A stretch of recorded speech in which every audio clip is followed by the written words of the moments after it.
This is Dr. Cynthia Parker in her teaching on the book of Deuteronomy. This is session number 7, Deuteronomy chapters 13 through 15.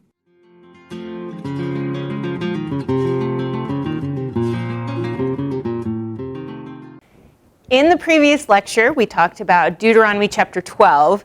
We covered a little bit of the history of scholarship, so how people have gone through and have studied the Pentateuch and how many of those innovations came out of studying Deuteronomy chapter 12. But we also moved on and talked about what some of the technique might be for establishing a chosen place, one singular place where the people come to worship. And we talked about the importance of building a nationality, the fact that we're trying to build unity across the board among all of the Israelites. So we are going to continue that theme, the how do you build a nation? How do you make people cohesive? And we're going to do that as we continue to dive into the law code. So what is going on with this law code? How are they explaining these laws and how they apply to these people in this very real land? So a couple concepts we need to be thinking about as we start to engage Deuteronomy chapters 13 through 15. And actually, we will pull these over into some of the other chapters as well.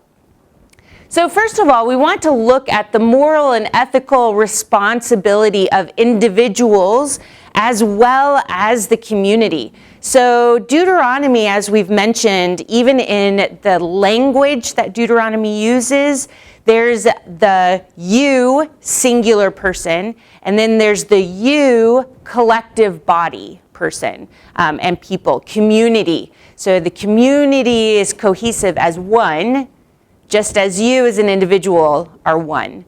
And so when Deuteronomy is talking about the ethical responsibility of people, it is both the individual and also the community. And so we'll see how those tend to play on each other. We're also looking at when the people enter the land, for the first time they won't anymore be journeying towards something. So previously, as we've been reading the Pentateuch coming up to Deuteronomy, and we've seen it even in the first few chapters of Deuteronomy, there has been a looking forward to, a journeying towards, a making a movement towards this land that God said that he was going to give to his people.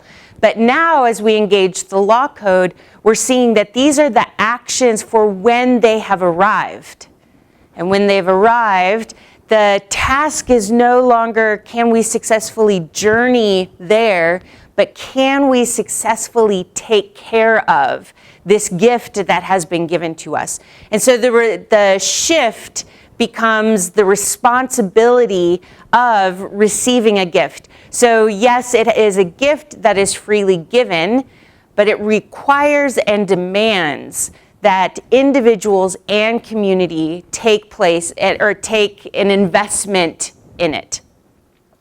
So one of the other things that we're going to see is how the book of Deuteronomy calls the Israelites brothers.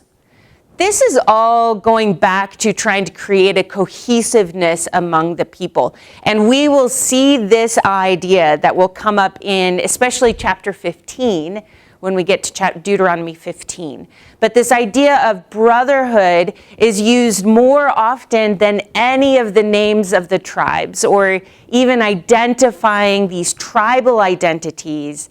It's more cohesive brotherhood, regardless of which tribe you are from.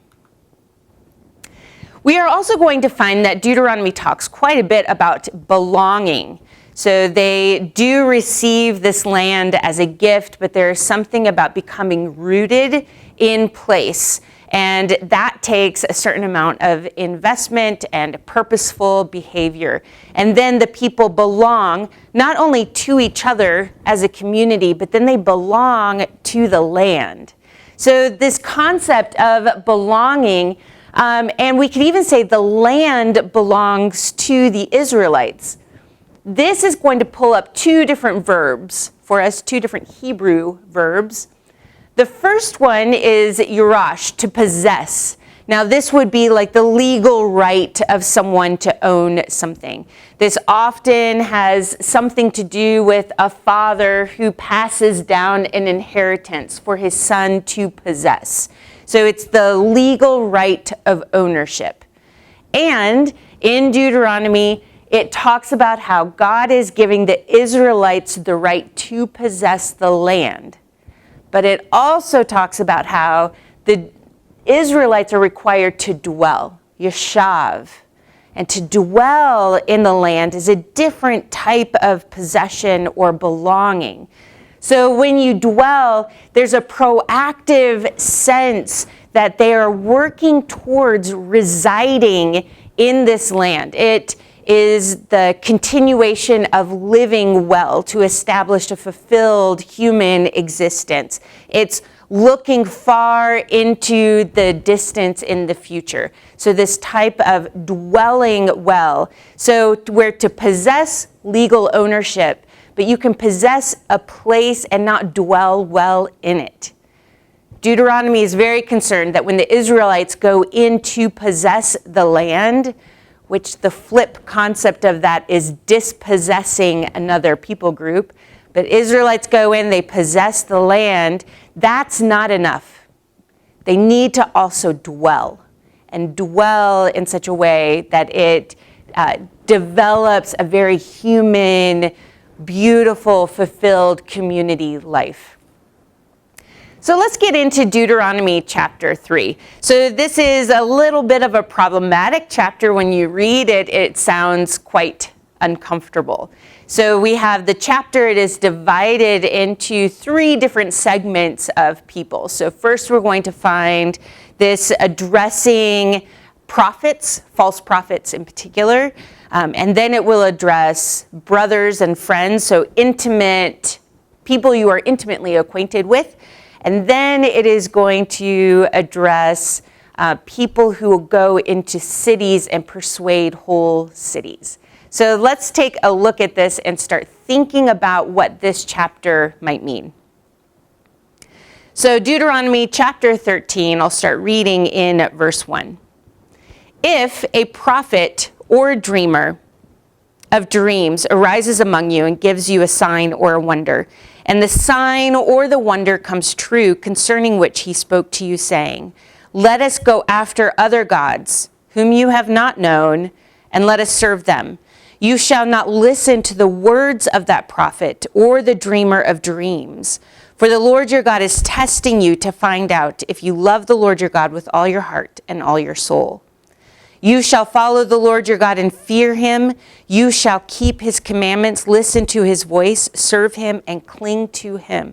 And so far, this sounds okay, right? We don't want false prophets. And we hear the very strong warning we've been hearing. It has now been repeated quite a bit. Do not follow other gods. There is only one God that you follow. When we get to verse 5, though, this is the when you find a false prophet among you, this is what you should do. Verse 5, but that prophet or that dreamer of dreams shall be put to death, because he has counseled rebellion against the Lord your God, who brought you from the land of Egypt and redeemed you from the house of slavery, to seduce you from the way in which the Lord your God commanded you to walk. So you shall purge the evil from among you. And that's when we kind of cringe a little bit and say, oh, death, okay, well, maybe a false prophet among you. Hold on just a little bit and let's see if there's another pattern that starts to develop throughout this chapter. So now we move on and we get to verse 6.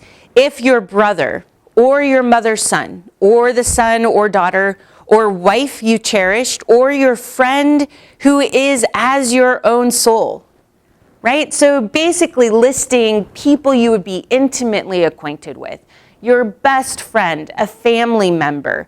What happens if one of those people entices you away from the Lord? So if any of those people you're intimately connected to entice you secretly, saying, let us go and serve other gods whom neither you nor your fathers have known, of the gods of the people who are around you, near you or far from you, from one end of the earth to the other. You shall not yield to him or listen to him, and your eyes shall not pity him, nor shall you spare or conceal him, but you shall surely kill him. Your hand shall be first against him to put him to death, and afterwards the hand of the people. You shall stone him to death because he has sought to seduce you from the Lord your God, who brought you out of the land of Egypt and out of the house of slavery.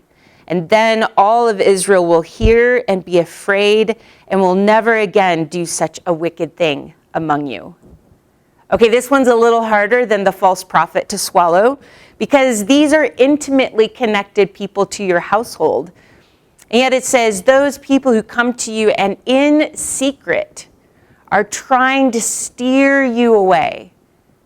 It is just as bad. It demands just the same punishment that a false prophet demanded. So you kill that person from among you. And we go on and we amplify this just a little bit more in the last section of chapter 13.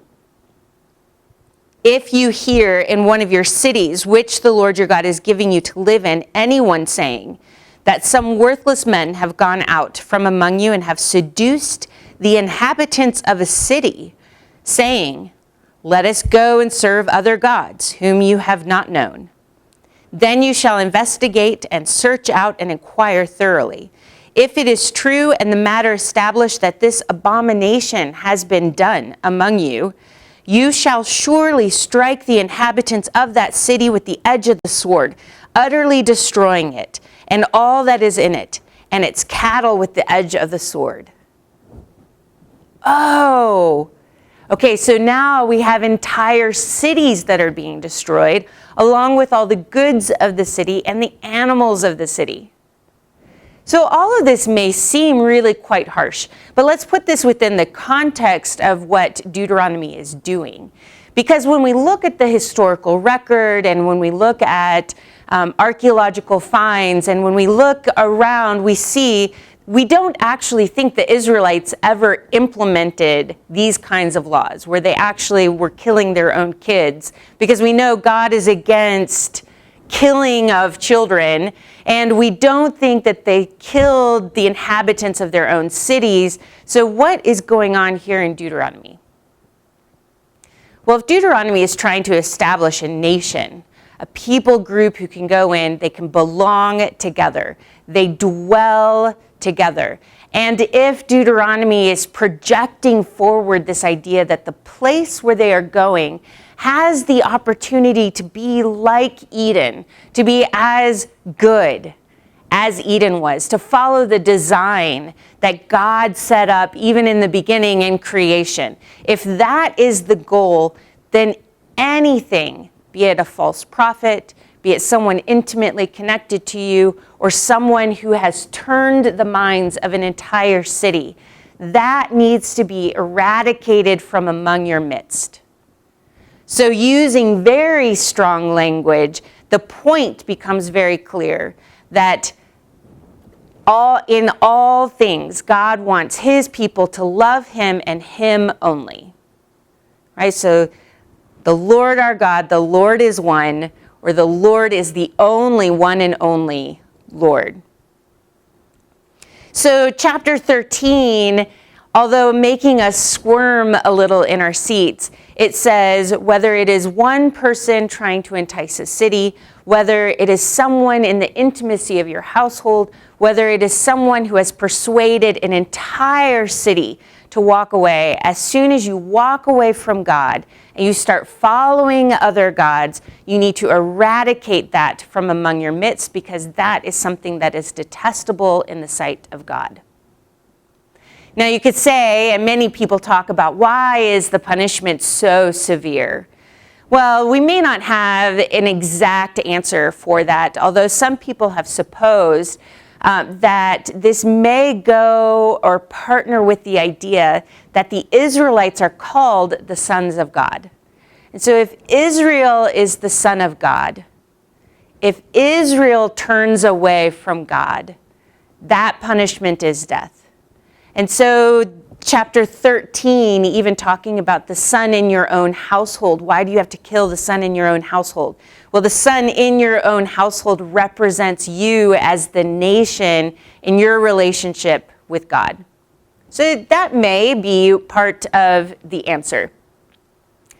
What we're getting in chapter 13 is that the Israelites are trying to maintain a community that is unified by a shared narrative.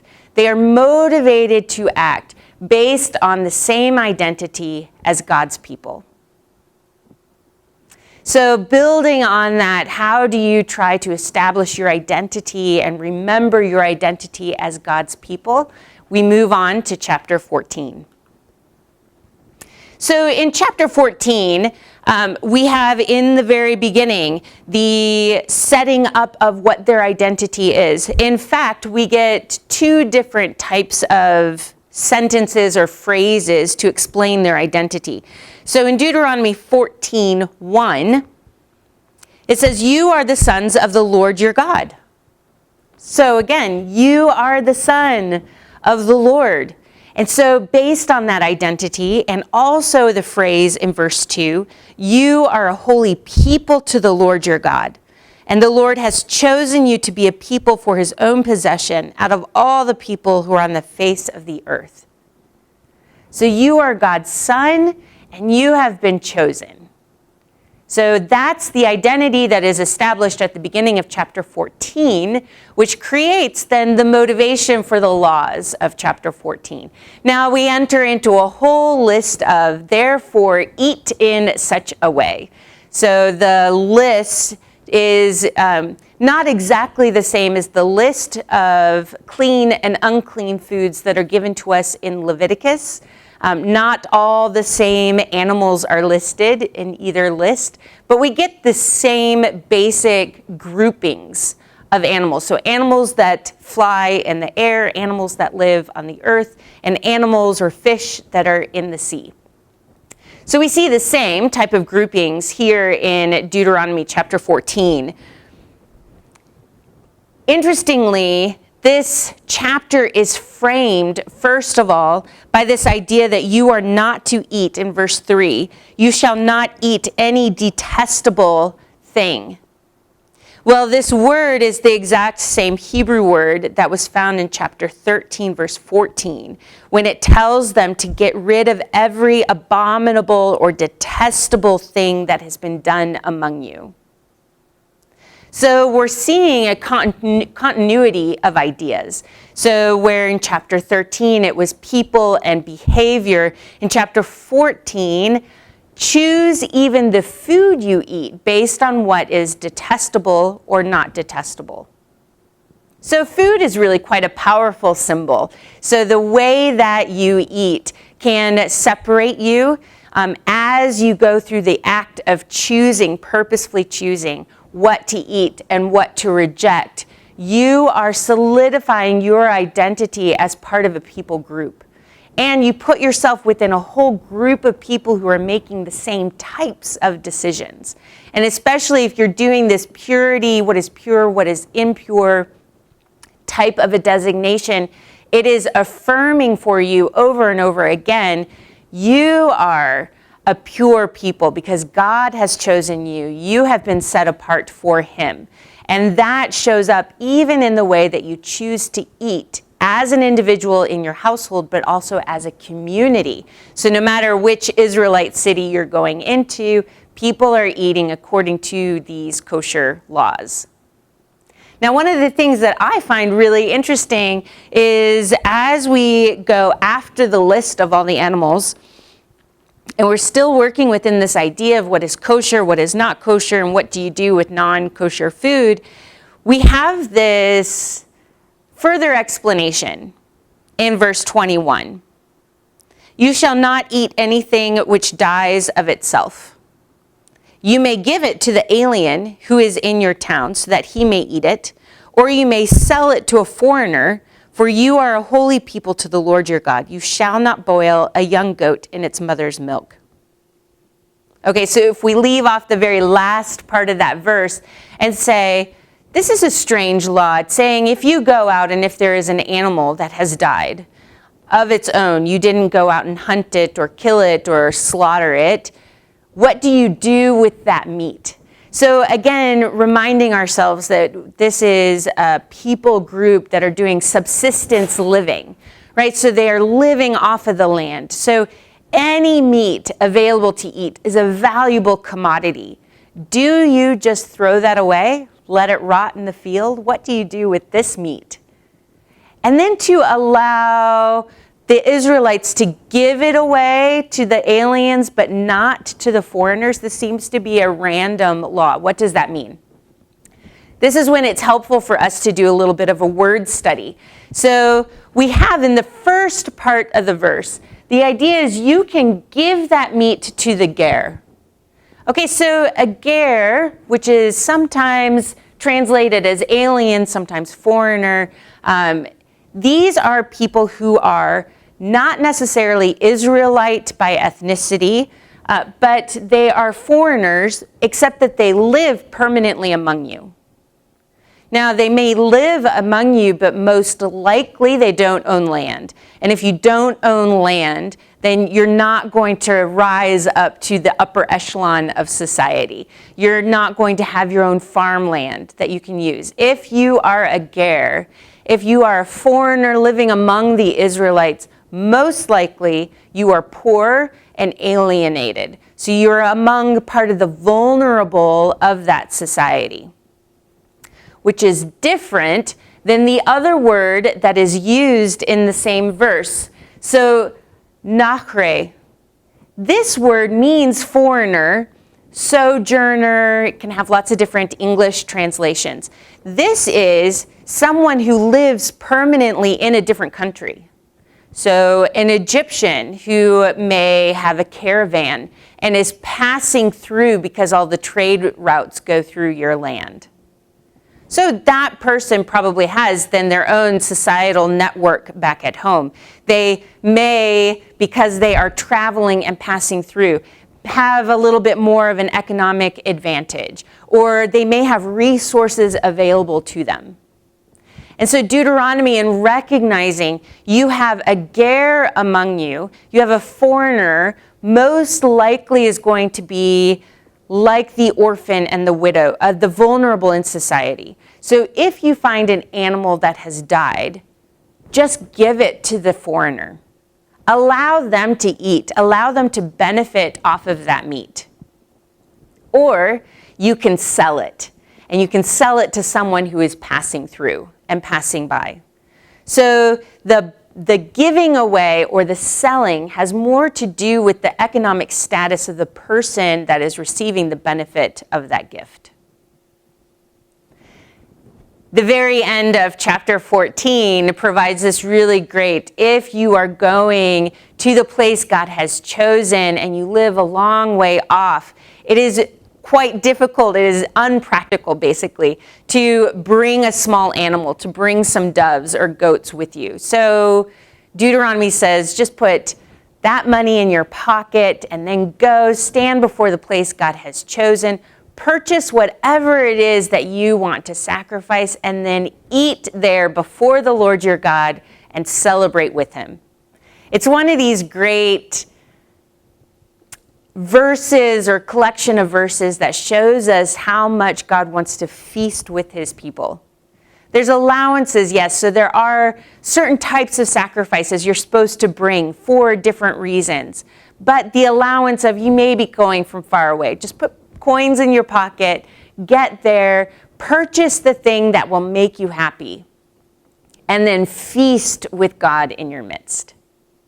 So again, a collection of verses in chapter 14 that are helping the Israelites think about their identity as God's people and how to remind themselves and think of themselves as God's people. When we move into chapter 15, we start to get more and more of the vocabulary that is evoking this brotherhood among the people. So chapter 15, we have repetition of brother, And we have the idea throughout all of chapter 15, it's a call for how do you act, how do you dwell, how do you belong well together in this land God is giving you. And part of the call to action is be generous. And why should you be generous? Chapter 15 repeats over and over and over, you should be generous because God is generous to you. Because as you look at your past, God is the one who has been being generous to you. So therefore act, mimic who God is, mimic God's character. So we also get in chapter 15 this call that righteousness is more than just not sinning, which is easy for us to start to think that, oh, all I have to do is not do all these terrible things. And chapter 15 of Deuteronomy says it's not that, it's righteousness is mimicking God's character, which means also doing all these other beautiful things that God has also done. So let's look at chapter 15 because it is quite interesting in the call of action to the Israelites. So it starts off by saying, at the end of every 7 years, you shall grant a remission of debts. This is the manner of remission. Every creditor shall release what he has loaned to his neighbor. He shall not exact it as his neighbor and his brother, because the Lord's remission has been proclaimed. However, there will be no poor among you, since the Lord will surely bless you in the land which the Lord your God is giving you as an inheritance to possess. If only you listen obediently to the voice of the Lord your God, to observe carefully all the commandments which I am commanding you today. For the Lord your God will bless you as he has promised you, and will lead you, and you will lend to many nations, but you will not borrow. And you will rule over many nations, but they will not rule over you. Okay, so far so good. It's this call for making sure that you're not implementing a system of injustice that keeps the poor poor. Right, so again, for people that are doing subsistence living, owning land, being able to hold on to your inheritance through the generations is the way that your family can survive. So if you have a system that puts people into slavery, if they are forced to sell their land to you and now they're indentured servants to you, it has fractured the idea that God has given equally to his people.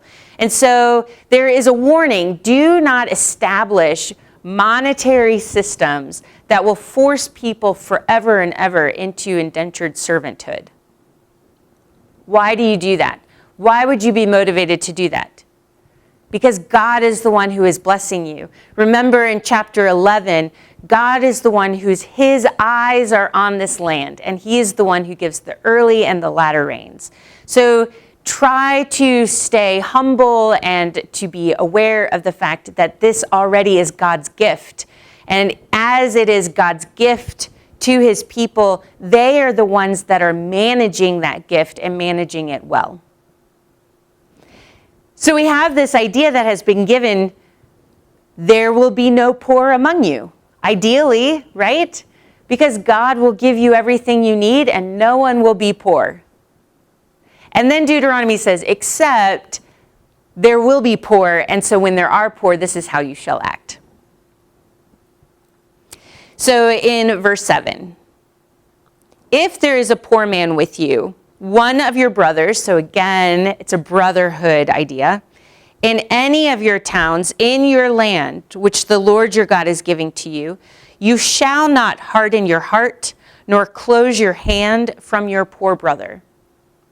So this is actually going to go in and talk about our attitudes, or the attitudes the Israelites should have towards the poor.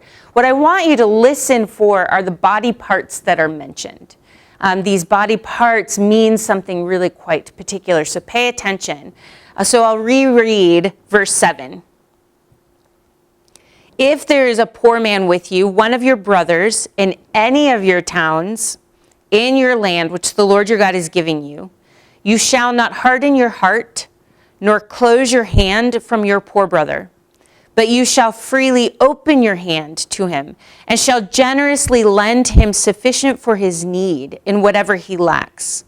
Beware that there is no base thought in your heart, saying the 7th year, the year of remission, is near, and your eye is hostile towards your poor brother, and you give him nothing. Then he may cry to the Lord against you, and it will be a sin in you. You shall generously give to him, and your heart shall be grieved when you give to him. Because for this thing, the Lord your God will bless you in all of the work in all of your undertakings. For the poor will never cease to be in your land. Therefore I command you, saying, you shall freely open your hand to your brother, to your needy and poor in your land. So what body parts did you hear repeated over and over? One of the most commonly repeated one is hand. Open your hand, right? And we talked about the idea of marking liminal places. We talked about how important it is to mark these words on your hand, because your hand is your interaction with others who are around you. And so Deuteronomy says, to the poor, do not close up your hand. Right? And then we also have heart. So heart as in your perception, your intellectual evaluation of people. So heart, although we think of the heart as being the seat of emotions, the heart was the seat of the intellect and the way that you are looking at and perceiving other people. So these verses, they say heart, hand, heart, and then eye. And remember, the eye, again, is your evaluation of the other people who are around you. So being careful not to close that up or to shut your eye or to be blind to or to harshly evaluate, but instead to open and to give freely, to make sure that your heart is open, that your eye is open, and that your hand extends. And why do you do that? It's your brother. It's one of you in your land, and because God is the one who redeemed you out of slavery. And so if God's actions have done one thing, you should then mimic God's actions and do the same. We also have this idea that in verse 12, if your kinsman, a Hebrew man or a woman, is sold to you, then he shall serve you 6 years, but in the 7th year you shall set him free. When you set him free, you shall not send him away empty-handed. Right? In other words, give them a really good severance pay. They've been working for free all of these years, paying off a debt to you. But when they go off, make sure that they go off in such a way that allows them not to be a slave to someone else, but gives them the opportunity to invest and to be able to either buy back their own homeland or to get the grinding millstone that they need so that they can then make a valuable living. In verse 14, you shall furnish him liberally from your flock and from your threshing floor and from your wine vat. You shall give to him as the Lord your God has blessed you. You shall remember that you were a slave in the land of Egypt, and that the Lord your God redeemed you.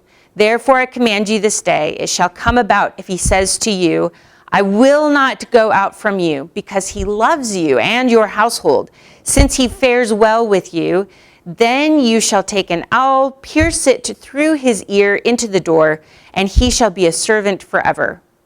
Also you shall do likewise to your maidservant. So the idea is the option to leave is up to the servant, not up to you as the master to control them or not control them. So we find in these verses in chapter 15, we're getting a glimpse at the social ethics that are being required of the Israelite people. And again, we're hearing Deuteronomy's drumbeat of God giving his people statutes and commandments. They include commandments that have to do with how to interact with him, how to worship him at the one chosen place. but they are also commandments that, because God is the God that he is, interact in this way with your fellow human beings. Right? Their righteousness is also dependent on the actions that they choose to do so that they are like God. So where does the motivation for all of this generosity come from? Where's the motivation to act like God, to give freely, to forgive debts? Where does that motivation come from? It comes from God himself, because those people have been the recipients of a very loving and caring and gracious God, and they should, in return, do like God does.